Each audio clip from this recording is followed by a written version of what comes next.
హే friends, పళ్ళు గుర్తుకున్నాయా? హే friends, ఇదిగో అందరూ చెట్టు నిండా ఉండం మేమే. అదిగో మా అమ్మ చూడమ్మా ఒకసారి కొంచెము. అమ్మా, అన్ని చెట్ల కాయలు పిక్కుండా. కేశవి నువ్వు చూడమ్మా ఇట. అటు అటు అదిగో. హాయ్ ఫ్రెండ్స్, మేము మా కేశవి కాయలు పిక్కుంటున్నాము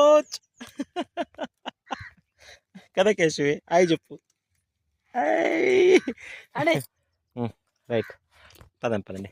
అక్కడ కార్ ఆపి ఇక ఈ కాయలకు వచ్చేసాము. ఇదో ఈ కాయలు అయితే చూడండి, చాలా బాగుంటాయి. మేము చిన్నప్పుడు పరిగెత్తి తిరిగే వాళ్ళము. బట్ చాలా రోజుల తర్వాత కనిపిస్తే అదో మా కారు అక్కడ ఆపేసి దారిలో చెట్టుకి ఎగిరేసాం అంతా. తీసుకో కేశవి. కచిక్ నువ్వు తీసుకోమా, మేము ఎక్కువ నువ్వే కావాలంటావు. నువ్వు లేవు ఉన్నాయి చూడు మాట వైపు. ఆడ లేవు, అటు వైపు లేవు.